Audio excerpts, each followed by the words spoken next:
after months of promising I would do this, I finally started the video on how to make a beeswax wrap. If you haven't seen these before, they're basically an alternative to cling film.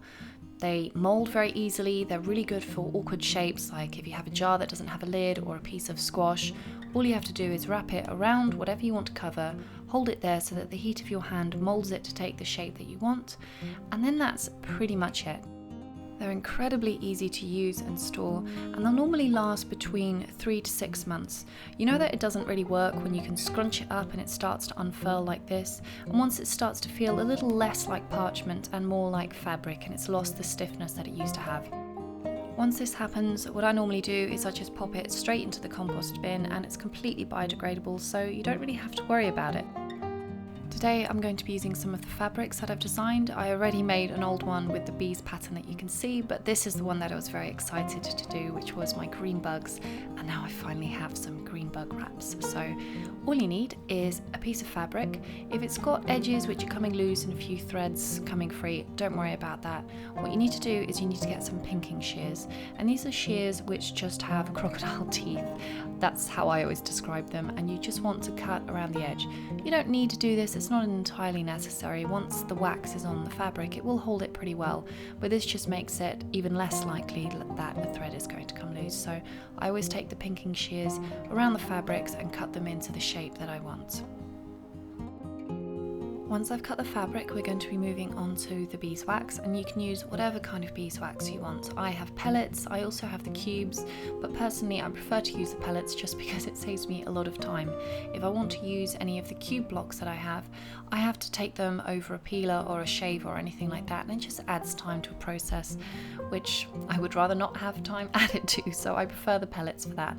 I also have a tray that I keep specifically for any crafts or DIY, just because beeswax is a nightmare to get off any kind of tray without a ton of hot water, so I just have a tray which I use entirely for crafts.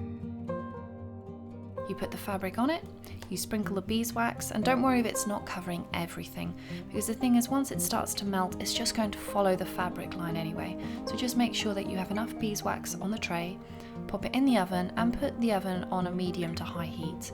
Now don't leave your beeswax alone. You need to watch it, and once it's all melted like this, take it out of the oven. It's very easy to walk away and get distracted and the thing starts burning, so keep an eye on it. Take it out of the oven, and once it's out of the oven, what you want to do is you want to get something like a fork. You're going to lift up the edges, and you're going to just wave it backwards and forwards until it dries. It's going to dry within a few seconds, and then that's pretty much it. If something like this happens where you maybe waited a little too long and there's a layer of beeswax, just stick it back in the oven, wait for it to all melt down again, then peel it off and wave it around until it's dry. Now what if you have a huge piece of cloth, for example? Don't worry about it.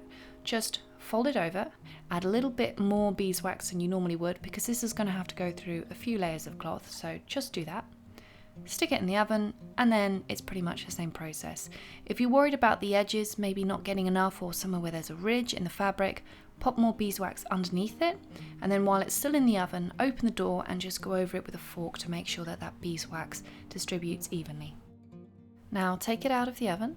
While it's still warm, take the fork, lift up the edges so that you don't burn yourself. Beeswax, when it's melted and hot, it can burn you. I have done this, so be careful. And then while it's still warm, just try and hold it up so that it's all unfurled, and then wave it around like the previous pieces until it's completely dry. This shouldn't take any longer than a few seconds, and then that's it.